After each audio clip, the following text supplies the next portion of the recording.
Hello and welcome to the dungeon. I'm your host Rob. In today's video we're going to be taking a look at the Druid from the Honor Arcana 1 D&D playtest that they've released so far. So last video we looked at the Paladin, and that was partly because I really love Paladins and wanted to look at Paladins. But it's also because there's a lot more positive to talk about the Paladin than there was about the Druid. So I was a little, more hesitant to do this video. But, don't ever change things if we don't give them feedback. So, this video should provide plenty of feedback. And so will me filling out the survey, which, don't worry, I will be doing. Anyways, so we get a bunch of fluff stuff, talk about Druids, etc., etc., etc. Of course, we have a new spell list now, so Druids are using the primal spell list, unlike the cleric who uses the divine spell list, right? We've got some new abilities. We notice from our chart that we now have something called Channel Nature. This is obviously a parallel to the cleric Channel Divinity ability, and this is what's going to fuel things like changing into our wild shapes, etc. But there's also some other things we can do with it as well. Personally, I don't think this is a bad idea.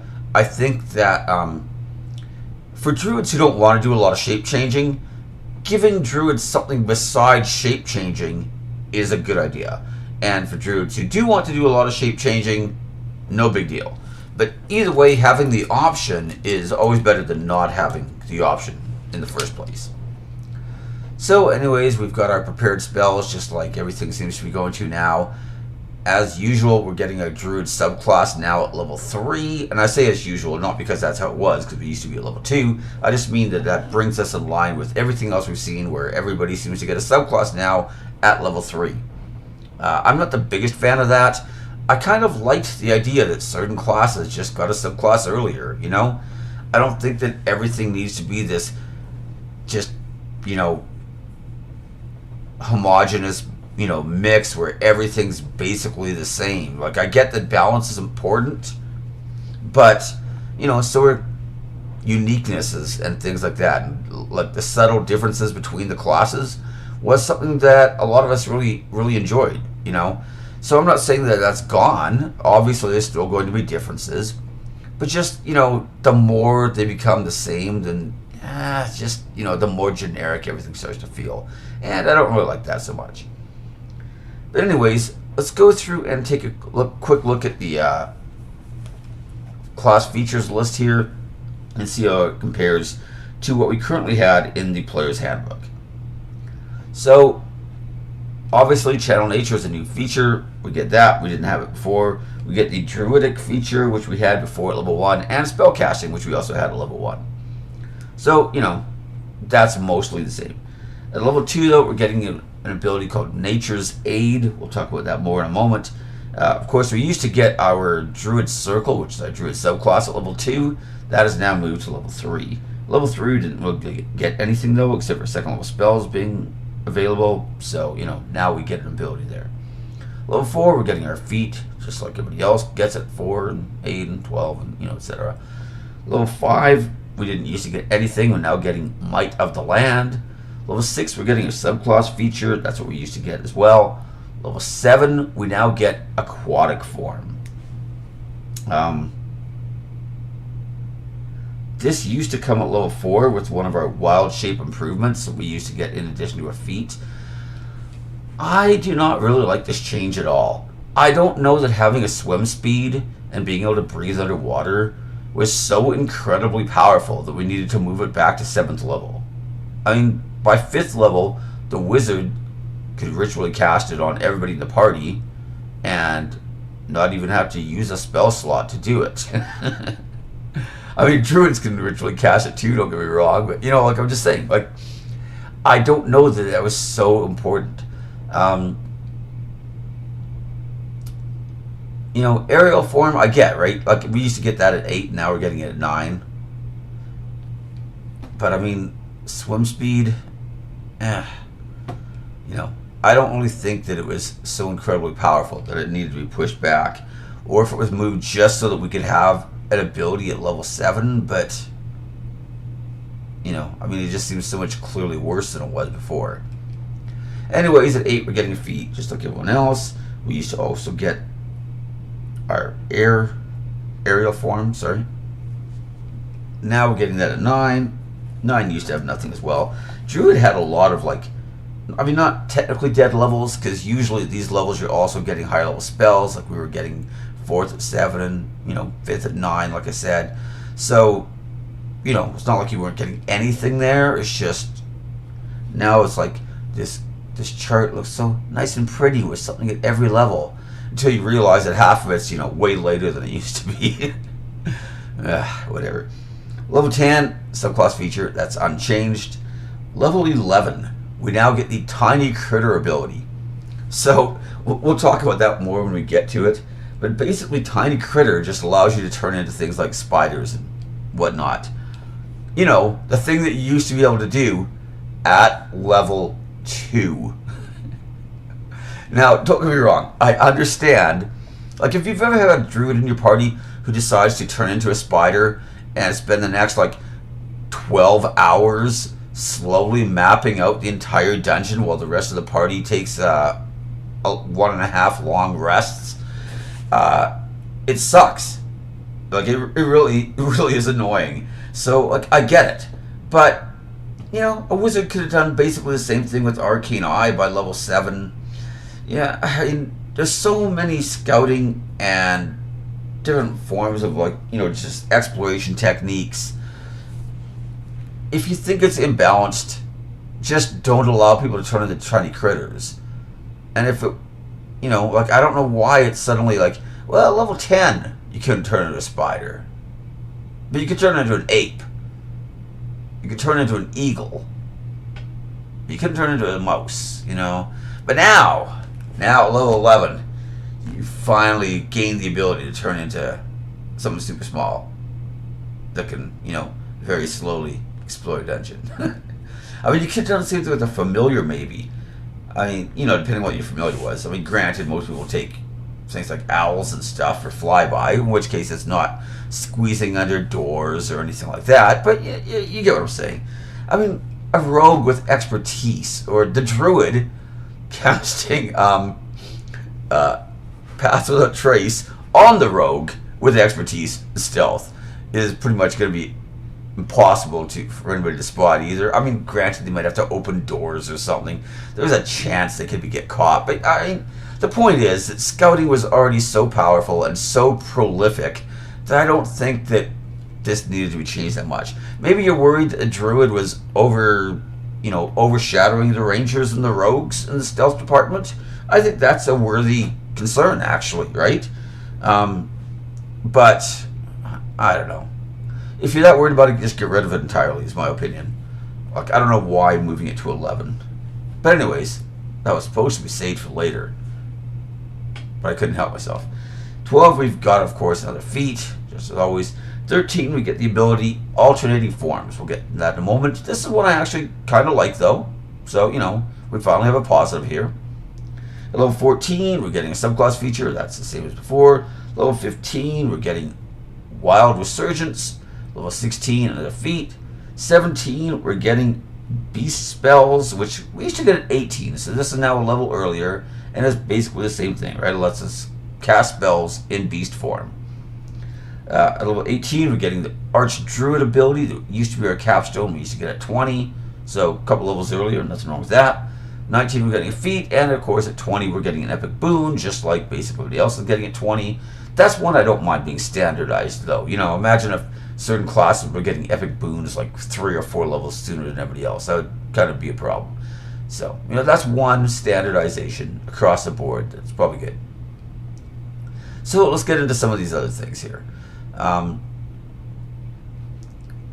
You know, basically our proficiencies, hit dice, all that kind of stuff. Most of it is unchanged. Armor training, though. We now have light armor and shields. So, before we used to have, you know, light armor, medium armor, shields, and the declaration that druids will not wear armor or use shields made of metal.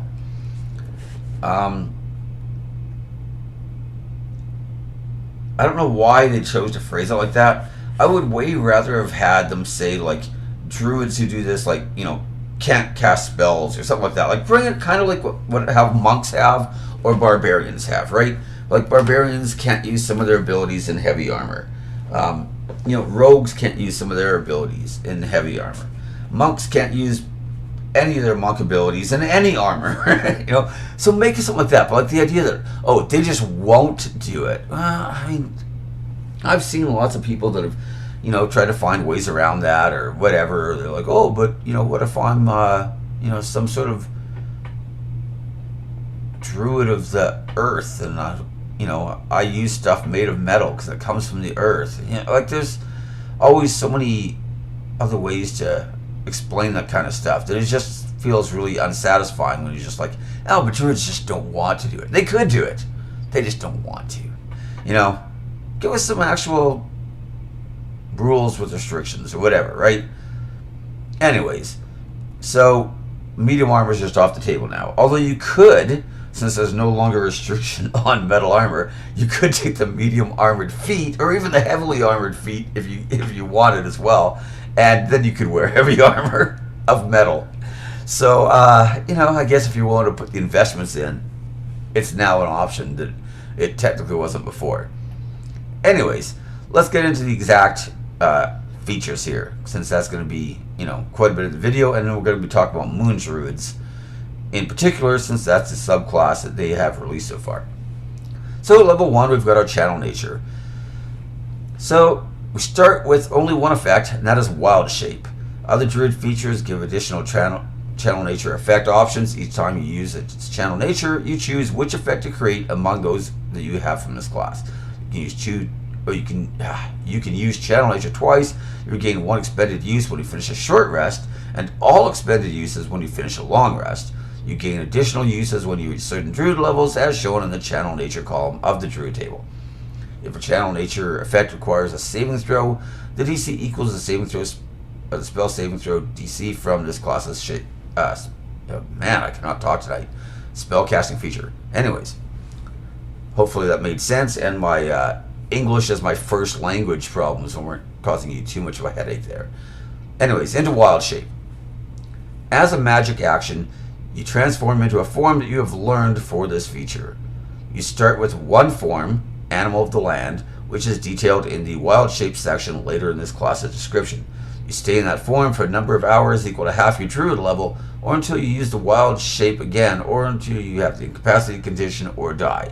You can also end wild shape early as a bonus action. So, this probably isn't a big deal, but I did see Treant Monk point this out, which is actually a good point, which is that the current rule is that you round down unless told otherwise.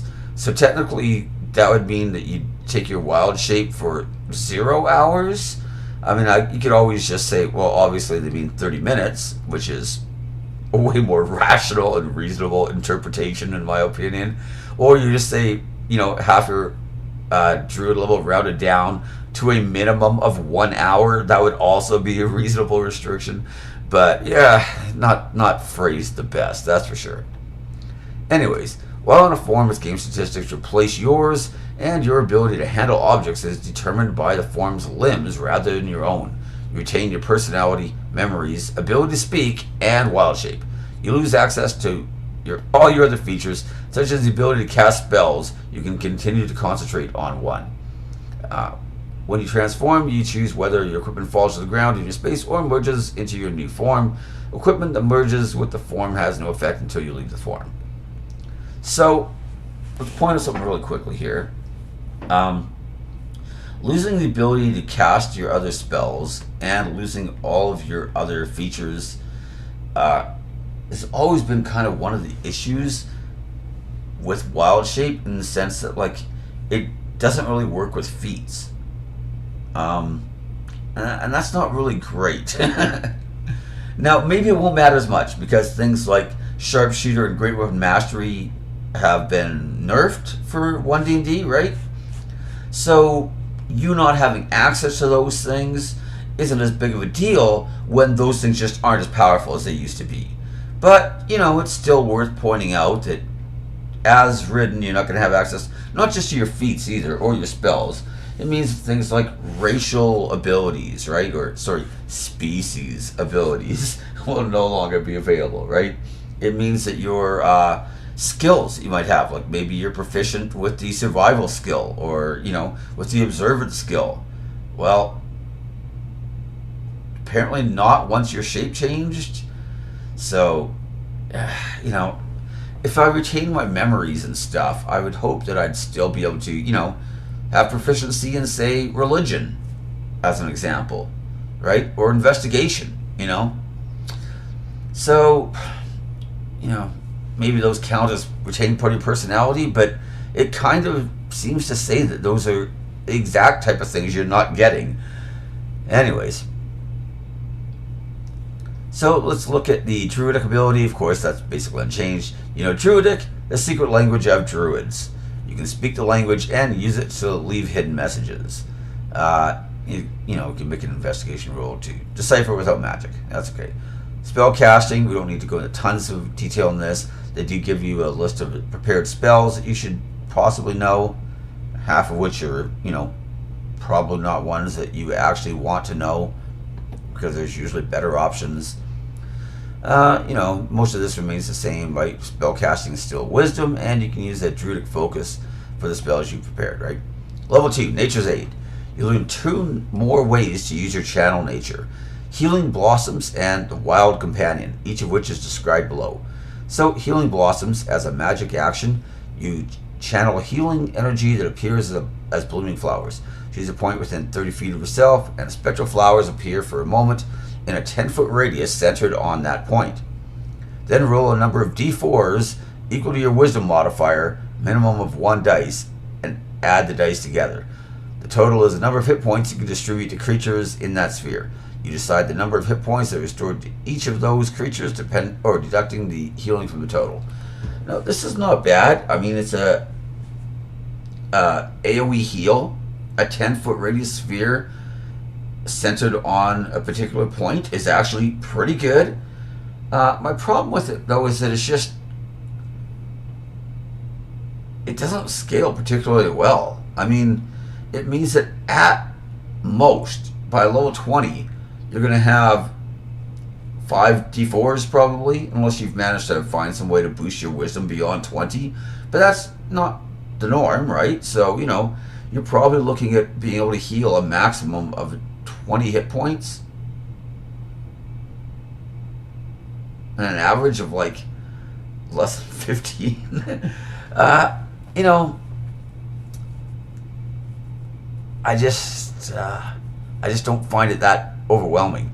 I think it's pretty decent at low levels, right? Being able to, let's say you had a 16 wisdom, 3d4 of healing split up between different targets the way you want is really good. There's just not a lot of scaling with it. Anyways, Wild Companion. You can summon a nature spirit that assumes an animal form to aid you. As a magic action, you can expend a use of your channel nature and cast a Find Familiar spell without material components.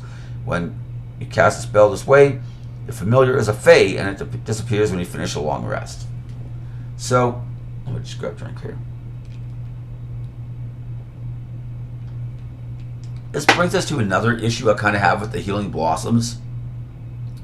Is that once I have my Wild Companion out, I'm not going to have to use him again in the day, right? So if I take some short rest, don't forget I can get one of my channel natures back, right? So if I take a long rest, I lose my companion. That's fine, right? We're not worried about that. But during the day, as I use him of my options, as long as my familiar hasn't died, I'm not going to have to cast him again. And if I'm not a moon druid who wants to be able to do a lot of like shape-shifting and stuff, I would really hope that some of the subclasses that are going to be released in the future will have their own like subclass specific use of Nature's Aid. Like maybe just one for the subclass, right? And then, a different one for a different subclass, whatever, right? But do I really want to be forced into like either not using the ability or just using it for some, minor healing here and there, especially as we start to get in higher level, because I'm not using my shape changing for combat because I'm not a Moon Druid, and I've already got my companion out. Right? So look, what else do I do with it? I guess I just throw out some D4's worth of healing. Anyways, I could be getting too far ahead of myself, because like I said, we don't know what the other subclasses are going to look like, right? But it is a potential issue I could see where, I'd like to have maybe some other options, maybe. Anyways, level 3, we get our subclass, of course, and, it says we can take the Circle of Moon or another subclass of our choice, right? Level 4, we're getting an ability score improvement feat or another feat of our choice. Pretty much unchanged there. Level 5, our Might of the Land. Your connection to the land deepens, empowering the animal of the land form of your wild shape. You unlock that form's climb speed and multi-attack. So, that's alright. Nothing wrong with that. Level 6, we're getting our subclass ability. Level 7, we're getting our aquatic form. I've already ranted about that, but you learn new form of your wild shape animal to sea, which is described in the wild shape section in this class description. Don't worry, we'll talk more about the forms when we get there, because I have a couple other thoughts on aquatic form as well. Anyways, level 8, feat. You get another ability score improvement feat or another feat, of course. Level 9, we now get our aerial form. So we can now use the animal of the sky, which is depicted in the wild shapes again. Level 10, we get another subclass feature. 11, we get to become a tiny creature, which we've also ranted about already.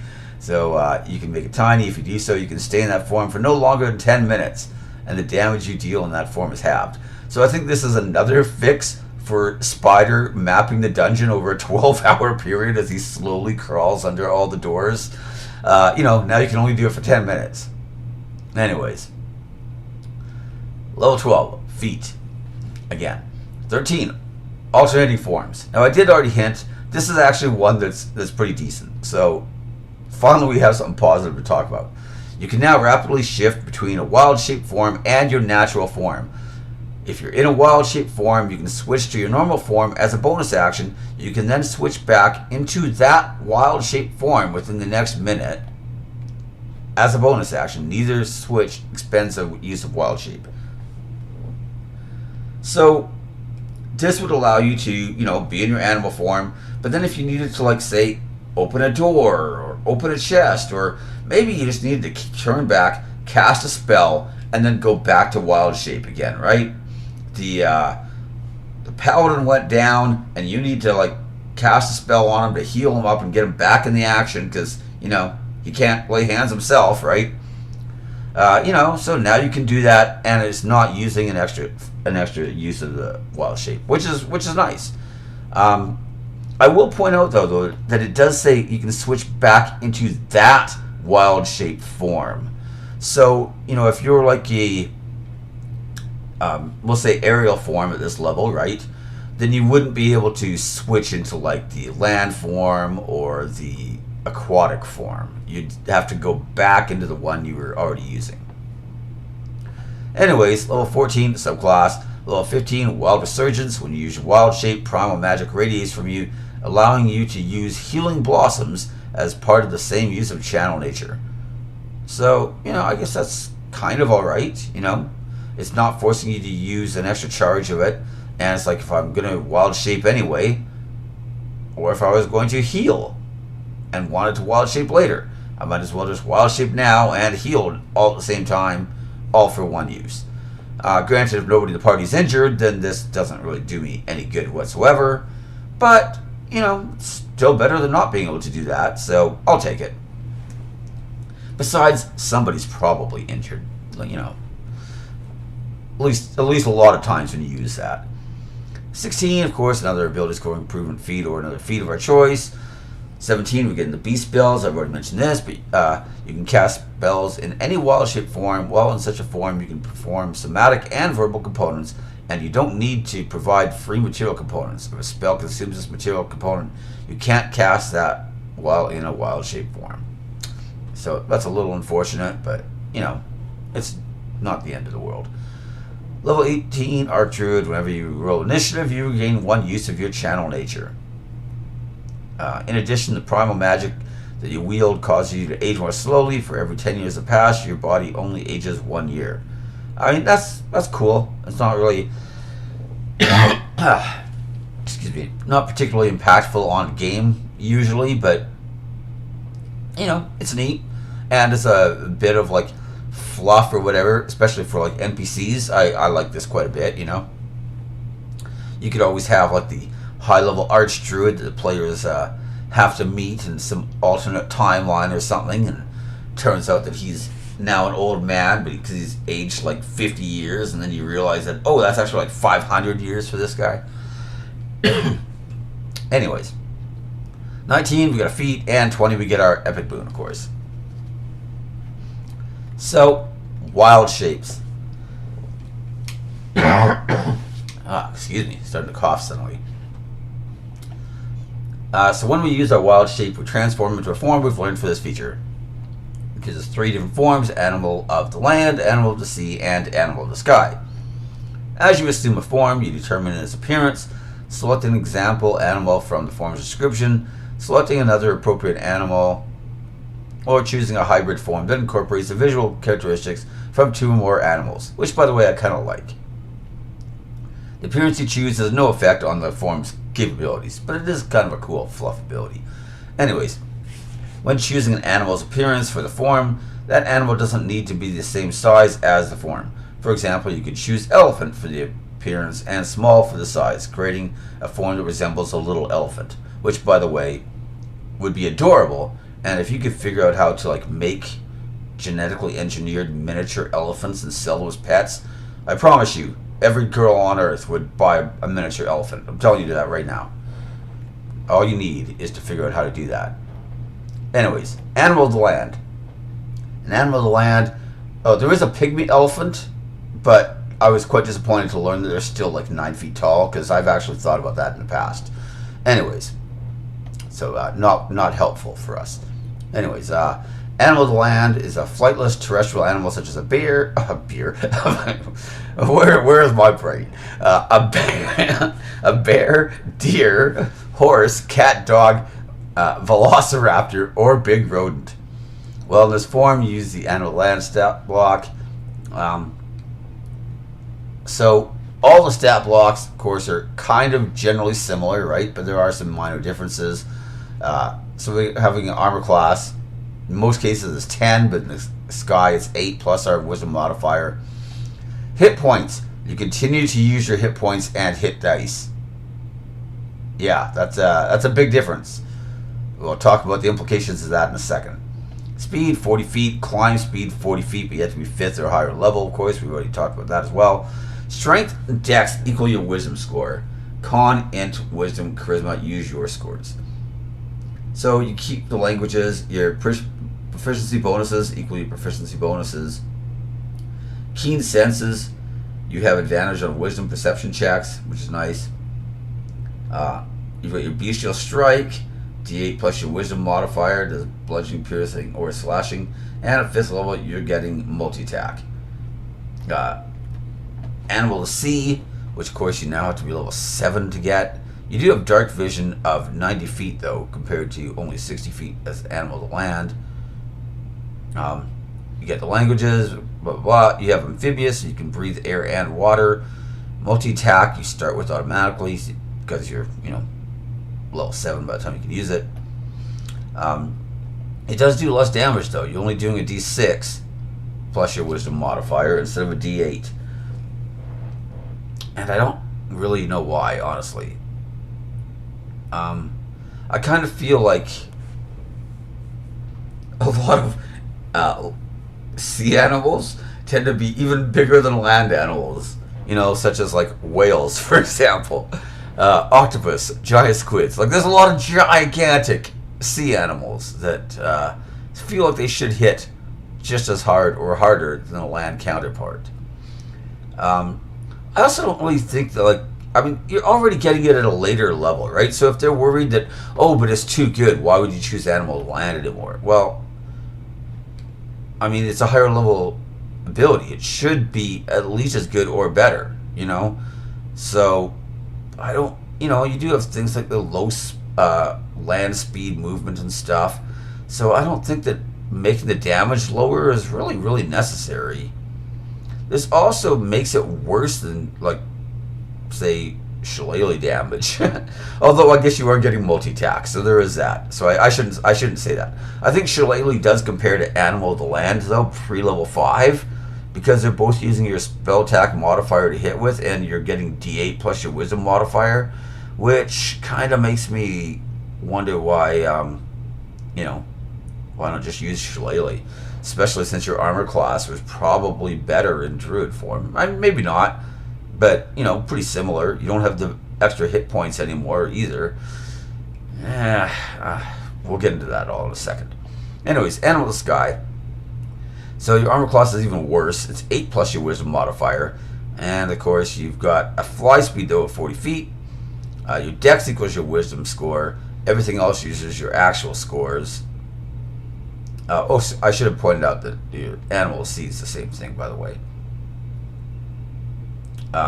Senses dark vision of 120 feet, which is quite nice. You have the flyby ability, which is very, very nice, I think. And of course we've got keen senses. We've got our multi-attack, and we've got our bestial strike, which does a d4 plus our wisdom modifier and damage. So yeah, even worse still. So the higher level we get, the more movement options we have, and the less damage those options do. I don't understand it. I guess maybe they wanted to make things like Animal of the Land still desirable even when you were like, say, level 15 or something. But I don't know. Anyways, let's talk about the hit points, because I think this is one of the biggest problems that we have. And I get that before, when you had the Druids were arguably, especially at certain level ranges, especially at lower level ranges, the Druid of the Moon was arguably one of the best tanks in the entire game. Now, that didn't really remain true when the scaling on the wild shapes started to fall behind, and when your like fighters and paladins and stuff started to get like magical equipment, right? Once they've got like magical plate mail and magical shields that they wanted, and maybe like the defensive fighting style, and once they start stacking armor class with rings of protection and cloaks of protection, everything else, then you don't tank anywhere near as well, because your armor class still sucks and your temporary hit points aren't that big a deal anymore, because your animal shapes just aren't really keeping up with the monster scaling, right? So it was really a problem at low levels, but it did kind of correct itself, partly because the paladins and fighters just had better armor options, and partly because your wild shaping just started to really fall off and suck, which of course is not the greatest way to balance things, but just stay with me. It's even worse now though, because before, okay, maybe you're a little too good, but now I almost don't even see the point of being a moon druid. I mean, your whole identity as a moon druid, if you just wanted to be like a nature wizard, you can just be any other subclass of druid, right? The reason you're going Circle of the Moon is because you want to be able to do all these cool animal shape changing things, right? But if your animal shape has a worse armor class and no extra damage mitigation of any sort, really, then where's the draw? What's the attraction? I mean, yeah, I guess you can get multi-attack, but I just don't really see what there is to really draw people in. I've seen a couple people suggest that maybe these animal forms could have resistance to non-magical, like bludgeoning, piercing, and slashing damage, and maybe even get resistance to magical once you hit I don't know, 9th or maybe 11th would be a good level, right? That's when paladins get improved divine smite, whatever they're calling it now. They actually changed the name. Fighters, as far as we know, are probably still going to get a third attack at 11, etc., right? But a lot of the martials get something around 11. Maybe you could have given druids something like that too, right? So that maybe they have resistance to non-magical before that, and then they get it at higher levels. Maybe they don't even get it until level 5 as well, so that way you don't have to worry about them still being better tanks than other people. But I just don't see how without any sort of damage mitigation, like you're already giving up the ability to cast spells. You're giving up a lot of your things that we've already mentioned, like say feats and whatnot. I mean, for what though now, right? Before you had this temporary hit point pool, and then when that ran out, you just went back to being your normal self. That was pretty cool, actually. But now it's like, oh wait, I've got, no extra durability at all. My armor class is probably about the same, maybe even worse. Especially if I was using a shield, right? It wouldn't be that hard to have like studded leather, a shield, and say like a 14 dex, right? I mean, that's not the hardest thing in the world to do. So, when you're looking at like a maximum of 15 armor class, if you had 20 wisdom, I mean, those hit points without some sort of like temporary hit point buffer or resistance or anything like that, like you just seem even more squishy, and without the ability to cast spells. So I don't know. It's almost like you're intentionally nerfing yourself. I shouldn't say that. I was trying to be positive as much as possible, but I don't know. I really feel like the animal forms need to be relooked at entirely. Now, I will say though, I do like the templates, right? I like these broad, like I like them in Tasha's, when they introduced things like that for the summoning spells, for the Ranger, Beastmaster pets, like all these things I think are way better than having players spending 30 minutes flipping through multiple monster manual type books to find, the one thing that has like 5 more hit points or 1 extra point of strength or whatever else that the player is looking for, right? This is just way more table friendly. It wastes way less time, and it's just way better. But it needs to give players a reason to want to use it.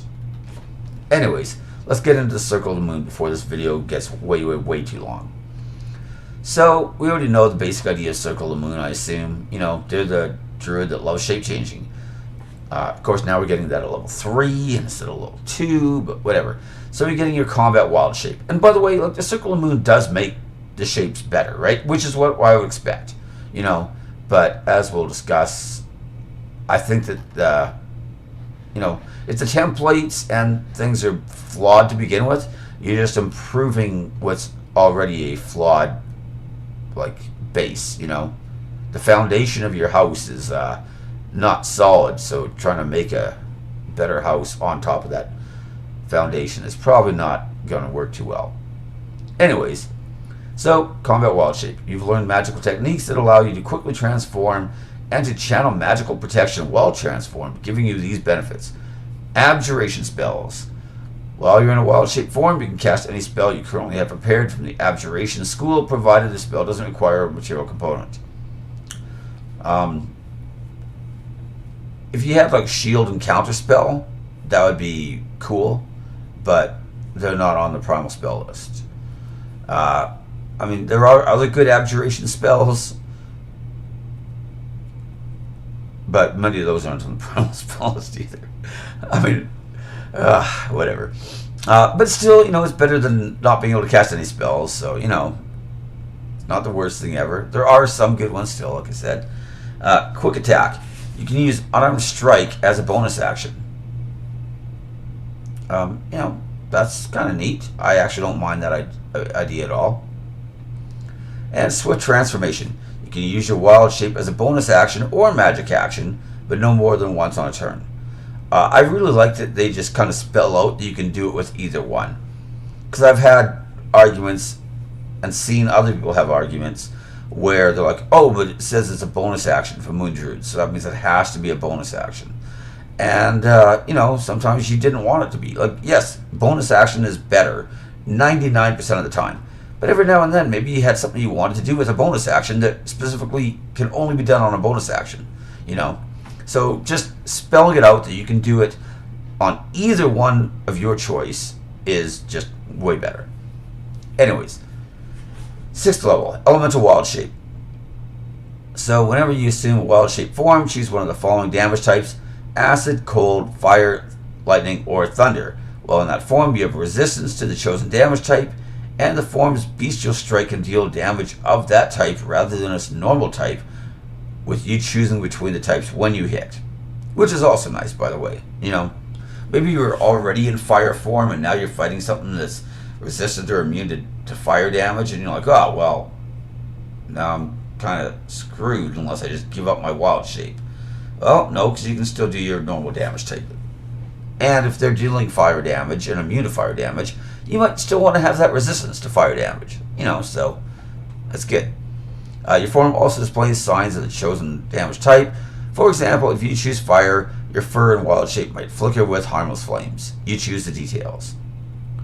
I like a lot of the fluff kind of stuff. And players just do in general. I've had so many players tell me, like, oh, when I cast a spell, I want it to look like this. And you're like, okay, but, there's no change on the way the game functions. It's not making the spell more powerful. They just want it to look cool. Nothing wrong with that. Level 10, Elemental Strike. Elemental forces imbue your attacks. When you deal damage with your bestial strike, the target takes an extra 1d6 damage of the type you chose from your elemental wild shape. This extra damage increases to 2d6 when you reach 17th level in this class. So, that's not terrible, right? Just more damage on top. If you're going to be attacking in that form anyway, then why not? More damage is better than less damage. Level 14, 1,000 Forms. You've learned to use lunar magic to alter your physical form in innumerable ways.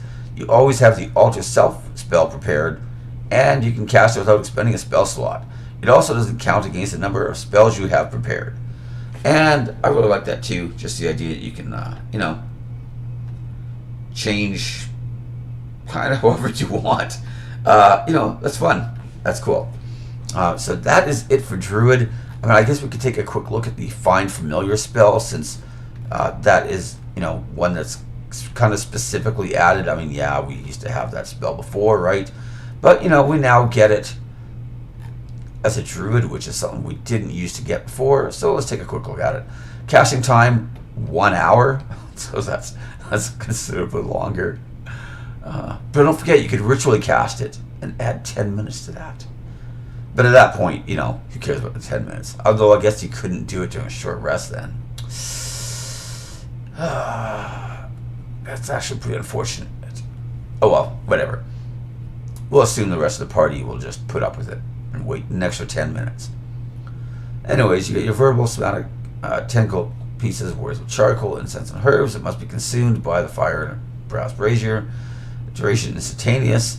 So you gain the service of otherworldly spirit, which manifests as a little animal in the unoccupied space of your choice within range.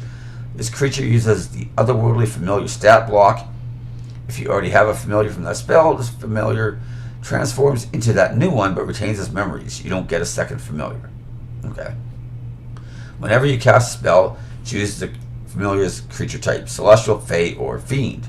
Also choose an environment: air, land, or water. The creature resembles a tiny animal of your choice, such as an owl, a cat, or a frog that is native to the chosen environment, and which you can then use to scout, because you no longer have the ability to turn into a tiny animal yourself until you hit level 11. Thus defeating the entire purpose of moving to level 11, at least in my opinion. Maybe that's not their entire purpose, but man, it kind of seems like it probably was. Anyways, combat.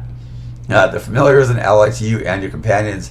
In combat, it shares your initiative count, but takes its turn immediately after yours. It obeys your commands. No action required by you, but the familiar can't attack unless you use your reaction on its turn to command it to do so. Which, by the way, is kind of cool, right? Because its turn does follow yours. You're not using your reaction on your own turn, so if you didn't use it, if you did your reaction, then, whatever. But if you didn't, then you're like, yeah, I guess I'll use my reaction on his turn. It's not like I have counterspell. So if you don't issue any commands, the familiar takes a dodge action and uses its move to avoid danger. Disappearance of the familiar: if the familiar drops or disappears, if it drops to 0 hit points, if you dismiss it as a bonus action, or if you die. When it disappears, it leaves behind anything that it was wearing or carrying. If you cast a spell again, you can decide whether you summon the familiar that disappeared or a different one. Remote viewing. As a magic action, you can see what your familiar sees and hear what it hears until the end of your next turn. At higher levels, when you cast it with a spell slot of 2nd or higher level, the stat block, whenever the spell's level appears in the stat block, is used instead. So, we can get spell levels to add more hit points, more armor class, etc. So, like I said, we have our tiny celestial figure fiend. Choose them casting a spell. They're neutral alignment no matter what. So, angels, devils, doesn't matter. All neutral. Hit points 2 plus 2 per spell level. Familiar has a number of hit dice with G4 is equal to spell's level.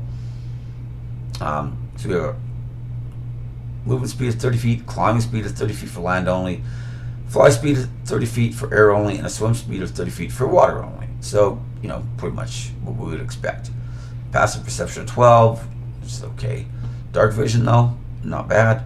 Telepathy of 120 feet, only between you and the familiar. Proficiency bonus equals your bonuses. And, it's got amphibious if it's water, obviously it can fly if it's fly, right? Extra dimensional escape recharges after a long rest. When it would drop to 0 hit points, instead it drops to 1 hit point and vanishes into an extra dimensional space, leaving anything behind that it was wearing or carrying. It remains there for 1 hour or until you summon it as a magic action, and then it reappears in your space, which is actually really nice because it means if your familiar dies, you can just bring it back again as a magic action. I really, really like that. You don't have to recast the spell. You just bring it back. So, yeah, I like that a lot. It also means that if it gets killed while scouting, you just bring it back, And be glad that you couldn't turn into a tiny critter yourself, I guess, because it might have been you. Anyways, otherworldly scratch, melee spell attack, your spell attack hit modifier, 1 damage plus the spell's level of radiant, psychic, or necrotic damage. Now, you're probably best with psychic or radiant.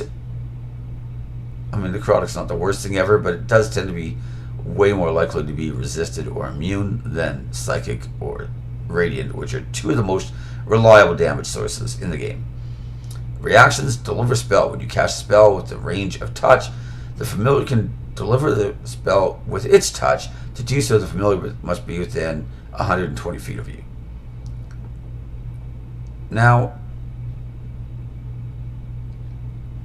this seems like it's not saying that it's using your reaction, but it's listed as a reaction. So I'm assuming the familiar is using its reaction to deliver the spell. And, you're using your reaction to get it to attack on its turn. It's not the worst idea, I guess, ever.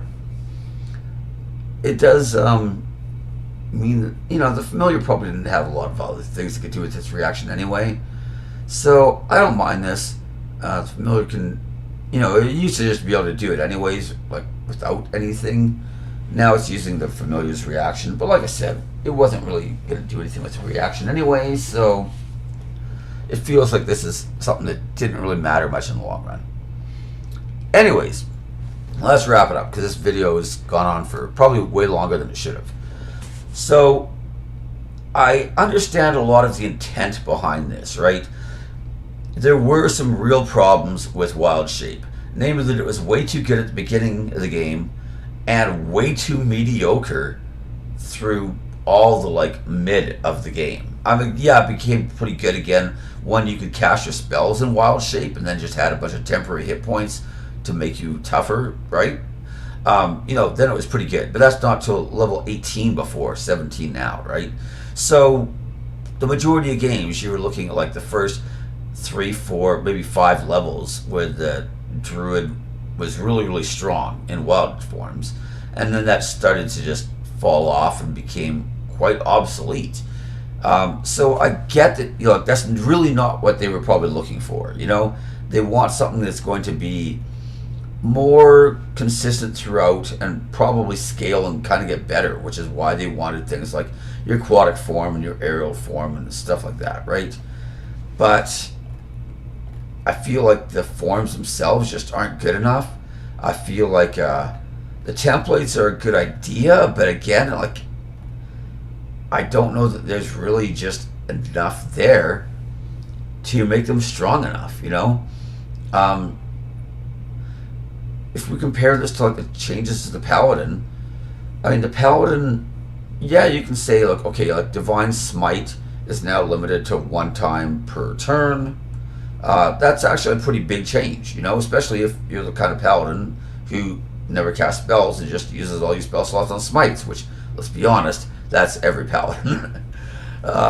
You know, so I get that that's, you know, not great if you're a Paladin, but Paladin's got a lot of other positive changes that were really, really nice to see. In the case of Druid, like, one of your most iconic abilities, like the thing that separates you from, say, like a nature domain cleric, you know, is the fact that you've got like the wild shapes and stuff like that.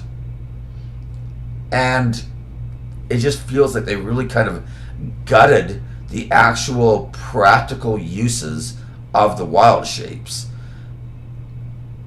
And like I said, having them be really strong at low levels, especially on the Circle of the Moon, I get that that's not great either.